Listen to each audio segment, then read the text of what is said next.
ہماری ایک بہن کی طرف سے سوال آیا کہ حضرت ہمارا کوئی عزیز اس دنیا سے چلا گیا اور اگر ہم نے اس کو خواب میں یہ دیکھا کہ وہ ابھی مرا نہیں ہے بلکہ زندہ ہے، اور اس سے خواب میں ملاقات ہوئی اور اس سے پوچھا کہ تم مرے نہیں ہو، تمہارا انتقال نہیں ہوا ہے، اور اس نے کہا نہیں میں تو زندہ ہوں، مرا نہیں ہوں۔ تو اگر کسی نے مرے ہوئے انسان کو خواب میں دیکھا، اس سے بات چیت کی، تو الگ الگ حالتیں ہوتی ہیں۔ تو اگر خواب میں مردے آپ کو نظر آتے ہیں اور ان سے آپ کی بات چیت ہوتی ہے، انہیں آپ کبھی زندہ دیکھتے ہیں، کبھی اپنے ساتھ کھاتے پیتے دیکھتے ہیں، کبھی آتے جاتے دیکھتے ہیں، کبھی اچھے لباس میں دیکھتے ہیں، کبھی خوش دیکھتے ہیں، کبھی غصے میں دیکھتے ہیں، تو یہ حالتیں جو ہے مردوں کے ساتھ میں ہوتی ہیں اور انسان خواب میں دیکھتا ہے۔ تو آج میں ان خوابوں کا مطلب آپ کو بتانے کے لیے جا رہا ہوں، ان کی تعبیر آپ کو بتانے کے لیے جا رہا ہوں، کیونکہ ظاہر سی بات ہے کسی کے ماں کا انتقال ہو گیا، کسی کے باپ کا انتقال ہو گیا، کسی کے بھائی کا، کسی کی بیوی کا، کسی کے شوہر کا، یا کسی کی بیٹی کا، بیٹے کا، یا بچے کا، اور خواب میں جب ظاہر سی بات ہے دن بھر انسان یاد کرتا ہے اپنے انسان کو، تو خواب میں کبھی کبھی آ جاتا ہے۔ وہ مرا ہوا انسان جب خواب میں آتا ہے اور بات چیت ہوتی ہے تو انسان کو پھر یہ چاہت ہوتی ہے جاننے کی کہ ہم نے اپنے عزیز کو خواب میں دیکھا تھا، اس نے ہم سے یہ کہا تھا، یا ہم نے ایسی کنڈیشن میں، ایسی حالت میں دیکھا، تو اس کا مطلب کیا ہوتا ہے۔ تو وہی مطلب آج میں آپ کو بتانے کے لیے جا رہا ہوں، جسے کہ بہت سارے لوگ جاننے کی کوشش کرتے ہیں اور یوٹیوب پہ، گوگل وغیرہ پہ سرچ کرتے ہیں۔ تو دیکھیے گا، اگر کسی شخص نے خواب میں یہ دیکھا کیا کہ جو شخص پہلے مر چکا ہے، دنیا سے جا چکا ہے، اور خواب دیکھنے والے نے دیکھا کہ وہ دنیا میں زندگی گزار رہا ہے، اور اس سے پوچھا کہ تم مرے نہیں ہو اور وہ دنیا میں زندگی گزار رہا ہے، تو اس کا مطلب یہ ہے کہ تمہیں کوئی خوشی ملنے والی ہے، تمہیں کوئی خوشی ملنے والی ہے۔ اور خواب دیکھنے والے نے یہ دیکھا اور اس سے پوچھا کہ تمہارا تو انتقال ہو گیا تھا، کیا تم مرے نہیں ہو؟ تو اس مردے نے، مرے ہوئے انسان نے جواب دیا کہ نہیں میں زندہ ہوں۔ تو اس کا مطلب یہ ہے کہ مرنے والے کا خدا کے یہاں حال اچھا ہے، مرنے والے کا خدا کے یہاں پر حال اچھا ہے۔ اور اگر کسی انسان نے مرے ہوئے انسان کو دیکھا کہ جو اس دنیا سے جا چکا ہے،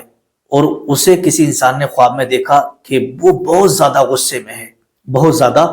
غصے میں ہے، اور بول نہیں رہا ہے، بات چیت نہیں کر رہا ہے، تو اس کا مطلب یہ ہوتا ہے کہ اس نے اپنے وارثوں کو کوئی وصیت کی تھی جو کہ وارثوں نے پوری نہیں کی۔ جیسے بہت سارے لوگ ہوتے ہیں نا کہ ماں باپ کہتے ہیں کہ بیٹا اگر ہم یہاں سے چلے جائیں، ہمارا انتقال ہو جائے تو ہمارے لیے یہ کر دینا، ہمارے لیے وہ کر دینا، اور اس کام کو کر لینا۔ تو بہت سارے لوگ جو ہے وصیت کر دیتے ہیں، لیکن اولاد بھول جاتی ہے کہ ہمارے ماں باپ نے ہم سے کیا کہا تھا۔ تو کبھی کبھی ایسا ہوتا ہے کہ جب بھی ماں باپ ان کے خواب میں آتے ہیں، یا کوئی مردہ ان کے خواب میں آتا ہے ان کا عزیز، تو وہ غصے میں ہوتا ہے، بولتا نہیں ہے، بات چیت نہیں کرتا ہے۔ تو اس کا مطلب یہ ہوتا ہے کہ اس نے کوئی تم سے وصیت کی ہوتی ہے جو آپ نے پوری نہیں کی، جس کی وجہ سے وہ غصہ ہے۔ اسی طریقے سے اگر مرے ہوئے انسان کو دیکھا کسی نے خواب میں مرے ہوئے انسان کو دیکھا کہ وہ ہنسی خوشی ہے، مسکرا رہا ہے، تو اس کا مطلب یہ ہوتا ہے کہ اس کے نام سے گھر والوں میں سے، کسی رشتہ داروں میں سے کسی نے کوئی صدقہ کیا تھا، صدقہ و خیرات اس کے نام سے کیا تھا، جو اللہ کی بارگاہ میں قبول ہو گیا، اور جس کی وجہ سے وہ بہت زیادہ خوش ہے۔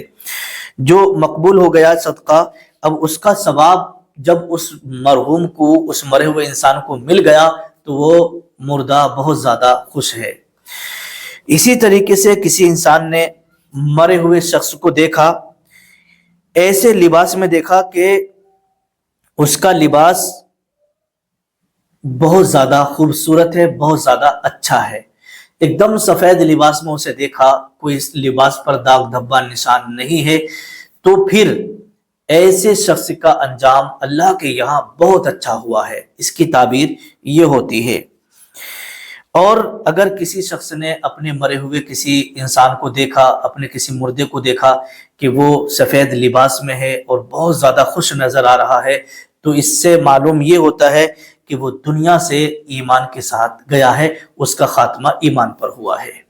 اگر کسی شخص نے اپنے مرحوم کو اس حالت میں دیکھا، اس کنڈیشن میں دیکھا کہ وہ بہت زیادہ پریشان نظر آ رہا ہے، اور بہت زیادہ اس کا لباس میلا اور گندا نظر آ رہا ہے، تو اس کا مطلب یہ ہے کہ اسے بہت زیادہ سخت جو ہے صدقہ اور خیرات کی اور ایصال ثواب کی ضرورت ہے۔ اس کے لیے ایصال ثواب آپ کریں۔ اگر آپ نے اپنے کسی مردے کو میلے کپڑوں میں دیکھا ہے یا پریشان حال دیکھا ہے تو جتنی جلدی ہو سکے اپنے مرحوم کے نام سے ایصال ثواب آپ کریں، تاکہ اس کے اوپر جو بھی وہاں پر جو پریشانی کا منظر ہے، جو پریشانی کا وقت اس کے اوپر وہاں گزر رہا ہے، اس سے وہ بچ جائے۔ تو دیکھیے گا، یہ خواب کی کچھ حالتیں ہوتی ہیں جو میں نے آپ کے سامنے بیان کی، لیکن اب آئیے گا 2-3 باتیں آپ کو میں بتا دیتا ہوں جو کہ جن کا جاننا بہت ہی زیادہ ضروری ہے۔ دیکھیے گا، اگر اللہ کے رسول صلی اللہ تعالی علیہ وسلم نے ارشاد فرمایا کہ قبر میں مردے کو ایصال ثواب کی، صدقہ و خیرات کی ایسے ہی ضرورت ہوتی ہے جیسے ایک ڈوبنے والے انسان کو کسی تنکے کے سہارے کی ضرورت ہوتی ہے۔ وہ کہتے ہیں کہ قبر کا حال مردہ ہی جانے۔ تو آج آپ اور ہم یہاں دنیا کے اندر زندہ ہیں، باحیات ہیں، اور ہمارے جتنے بھی عزیز دنیا سے جا چکے ہیں نا، تو ہم روزانہ ان کے نام سے کچھ نہ کچھ ایصال ثواب کر دیا کریں، صدقہ و خیرات کر دیا کریں، تاکہ اللہ تبارک و تعالیٰ اس کا ثواب انہیں پہنچا دے اور ان کی مغفرت ہو جائے اور ان کے عذاب میں تخفیف ہو جائے، یا اللہ پاک ان سے عذاب اٹھا لے اور انہیں جنت میں اعلیٰ سے اعلیٰ مقام عطا فرما دے۔ دیکھیے گا، روایت کے اندر آتا ہے کہ حضرت حماد مکی رحمت اللہ تعالی علیہ بیان کرتے ہیں کہ ایک مرتبہ میں مکے کے قبرستان میں سو گیا، مجھے نیند آ گئی، تو میں کیا دیکھتا ہوں خواب میں کہ قبرستان کے مردے سب کے سب باہر آ گئے قبروں سے، اور باہر آنے کے بعد ایک دوسرے سے کچھ لے رہے ہیں اور دے رہے ہیں، یعنی آپس میں کچھ بانٹ رہے ہیں۔ تو جب میں نے انہیں خواب میں دیکھا اور بانٹ رہے ہیں اور سب بڑے خوش نظر آ رہے ہیں، تو حضرت حماد مکی رحمت اللہ تعالی علیہ بیان کرتے ہیں کہ جب میں نے انہیں خواب میں دیکھا تو میں نے ان مردوں سے پوچھا، کیا قیامت قائم ہو گئی ہے جو تم لوگ سب کے سب اکٹھے ہو گئے ہو اور قبروں سے نکل آئے ہو؟ تو ان مردوں نے کہا، نہیں، قیامت قائم نہیں ہوئی ہے، بلکہ اب سے 1 سال پہلے کوئی شخص یہاں سے گزرا تھا اور اس نے کچھ ہمارے لیے پڑھ کر کے ایصال ثواب کیا تھا، اللہ تبارک و تعالیٰ نے اس کے پڑھنے پر جو کچھ اس نے پڑھا اس پر ہمیں اتنا ثواب عطا کیا کہ ہم 1 سال سے اس ثواب کو تقسیم کر رہے ہیں، آپس میں ایک دوسرے کو بانٹ رہے ہیں، ابھی تک ختم ہونے کا نام نہیں لے رہا ہے، تو ہم اسی ایصال ثواب کو بانٹ رہے ہیں، قیامت قائم نہیں ہوئی ہے۔ تو حضرت حماد مکی رحمت اللہ تعالی علیہ بیان کرتے ہیں کہ جو کچھ تم اپنے مردوں کو ایصال ثواب کرتے ہو تو انہیں وہ پہنچتا ہے اور وہ لوگ بڑے خوش ہوتے ہیں اور وہ آپس میں اس کو بانٹتے بھی ہیں۔ ایسا آپ کو نہیں کرنا ہے کہ آپ نے مان لیجیے کوئی پارہ پڑھا یا کوئی سورت پڑھی یا کوئی قرآن شریف آپ نے پڑھا تو خالی اپنے مرحوم کو ہی بخش دیں، بلکہ جتنے بھی مرحومین ہیں قبرستان میں یا ہمارے عزیز و اقربا ہیں، با ایمان اس دنیا سے جا چکے ہیں، تو سب کی روحوں کو آپ کو ثواب پہنچانا ہے۔ اب آپ کے ذہن کے اندر یہ خیال آ رہا ہوگا کہ یار اگر ہم سب کی روحوں کو ثواب پہنچائیں گے، ہم نے تو قرآن اپنے ابا کے نام سے پڑھا تھا، ہم نے تو قرآن اپنے اماں کے نام سے پڑھا تھا، تو ہم سب کو ثواب کیسے پہنچائیں؟ پھر سب کو پہنچا دیں گے تو ہماری اماں کو ثواب کیسے ملے گا، یا ہمارے ابا کو ثواب جو ہے پورا نہیں ملے گا، سب کو بٹ جائے گا؟ ایسا نہیں ہے۔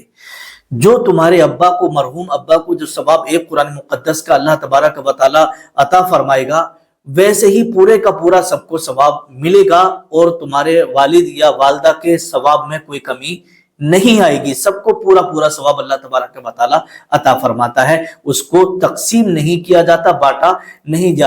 دیا جاتا۔ ایک قرآن کا ثواب ہے تو ایک قرآن کا ثواب سب کو ہی ملے گا، ایسا نہیں ہے کہ 1 پارے کا ان کو مل گیا، 2 پاروں کا ان کو مل گیا، ایسا نہیں، بلکہ پورے قرآن شریف کا ثواب سبھی مرحومین کو جن کو تم ثواب پہنچاؤ گے ان کو ملے گا۔ تو اس لیے آپ ان سب چیزوں کا خاص خیال رکھیں میرے پیارے عزیز۔ روحیں گھروں پر بھی آتی ہیں اور یہ سوال کرتی ہیں، کہتی ہیں کہ ہے کوئی ہمارا عزیز، ہے ہماری اولاد جو ہم پر رحم فرمائے اور ہمارے لیے ایصال ثواب کرے۔ تو اگر مردے آپ کو خواب میں نظر آئیں تو ان کے لیے آپ ایصال ثواب ضرور کریں۔ السلام علیکم ورحمۃ اللہ وبرکاتہ۔